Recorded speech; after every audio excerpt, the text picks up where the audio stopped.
हर हर महादेव। जय भोलेनाथ। दोस्तों आपका स्वागत है अपने channel my lovely home and garden में। भगवान भोलेनाथ की कृपा पर आपके समस्त परिवार सदा और सर्वदा बनी रहे।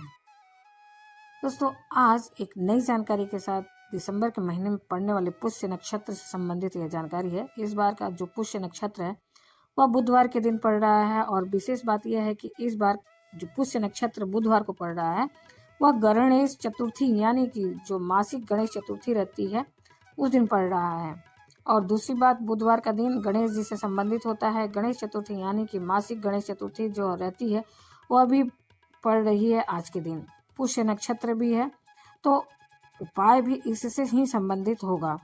बहुत ही विशेष तिथि है जहाँ पर यह तीनों चीज़ों का सहयोग एक साथ बन रहा है, इसलिए आपको उपाय भी उसी प्रकार से बताया जाएगा। सबसे पहले आप यह देख लीजिए कि पुष्य नक्षत्र जो है तिथि प्रारंभ कब हो रही है और समाप्त कब हो रही है। पुष्य नक्षत्र मंगलवार 17 तारीख को रात में 12:44 पर प्रारंभ होगी, यानी कि अंग्रेजी कैलेंडर के हिसाब से 18 तारीख बुधवार की तिथि लग चुकी होगी।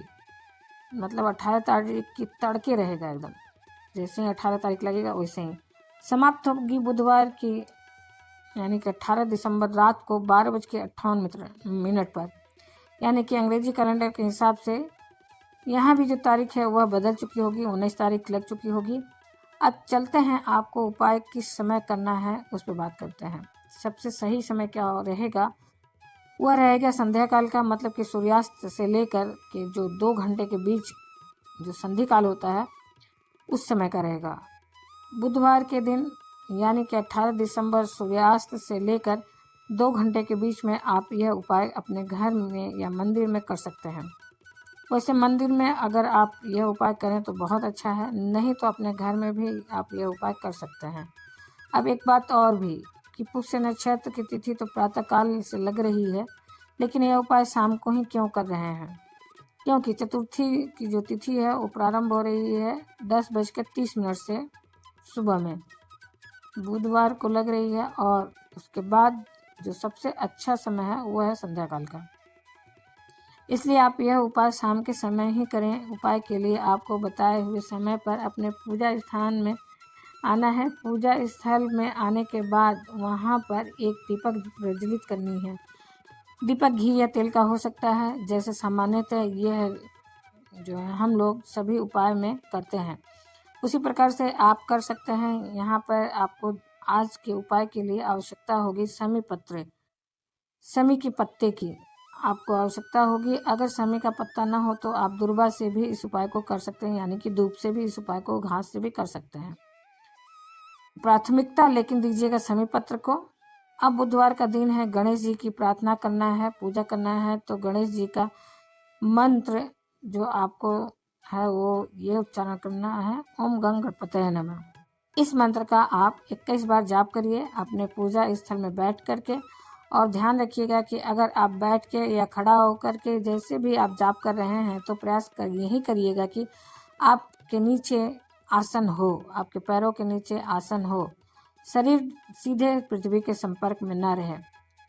21 बार आप जाप करें। जैसे ही 21 बार जाप जो हो जाए तो आप उसके बाद जो शमी पत्र आपने ले रखा है उस शमी पत्र को भी इसी मंत्र का जाप करते हुए भगवान गणेश को अर्पित करें।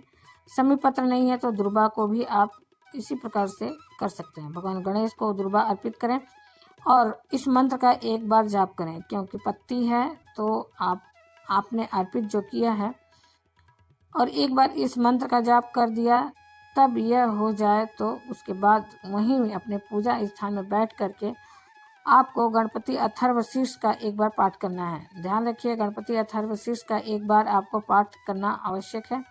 जब पाठ हो जाए तो पाठ होने के बाद कुछ अक्षत के दाने जो खड़े चावल होते हैं, टूटे न हो, वह ले लीजिए। उसके बाद हाथ में, अपने सीधे हाथ में रख कर भगवान गणेश से प्रार्थना करिए कि पूजा में जो भी गलती हुई हो उसके लिए वह आपको क्षमा करें। जो कमी रह गई हो उसे इस अक्षत के दाने से पूरा करने का प्रार्थना करें, या समझें कि कृपा करें। और यह बोलते हुए गणेश जी के सामने आप अक्षत के दानों को एक कटोरी में छोड़ दें और फिर अगले दिन प्रातः जब भी आप अपने पूजा स्थान में जाएं पूजा करने के लिए, तो उस समय अक्षत के दानों को किसी भी फूल के गमले में ले जाकर के डाल दीजिए। अब यह तो हो गई पूजा।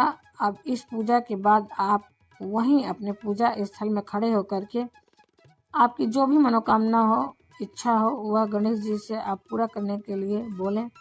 अगर समस्या बड़ी है तो आप गणेश जी के सामने खड़े होकर के वहाँ संकल्प ले सकते हैं मासिक गणेश चतुर्थी के व्रत करने का, जिससे कि आपकी समस्या का समाधान और अच्छे से हो। चाहे वो 3 ही हो, 5 हो, 7 हो, जो भी हो, जितना भी हो, आप बोलना चाहें, करना चाहें, संकल्प ले सकते हैं। और हर महीने की जब भी गणेश चतुर्थी की तिथि आती है तो उस दिन आप उपवास रह सकते हैं। गणेश जी का यही मंत्र जाप करें और साथ में गणपति अथर्वशीर्ष का एक बार पाठ अवश्य करें।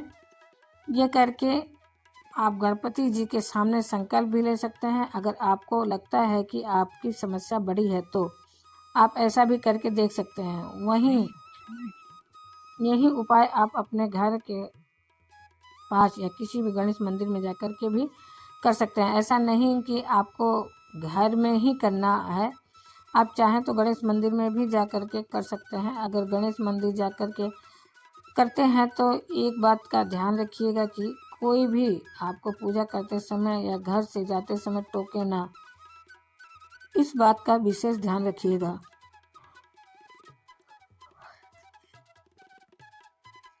बाकी आपको इसी विधि से वहाँ भी आप पूजा कर सकते हैं, अपने घर में भी आप कर सकते हैं। जो लोग नए हैं वो चैनल को सब्सक्राइब अवश्य कर लीजिए। अगर आज की वीडियो अच्छी और उपयोगी लगी हो तो, और बेल नोटिफिकेशन अवश्य ही दबा दीजिए, जिससे कि आने वाली वीडियो आपको समय से प्राप्त हो सके। दोस्तों, अगर वीडियो अच्छी लगी हो तो अपने फ्रेंड्स और फैमिली में अवश्य ही शेयर करिए, जिससे कि औरों की मदद हो सके। कोई भी प्रश्न या सुझाव तो कमेंट बॉक्स में लिख सकते हैं। फिर मिलते हैं एक नई जानकारी के साथ नए वीडियो में। तब तक के लिए हर हर महादेव, जय भोलेनाथ। धन्यवाद दोस्तों।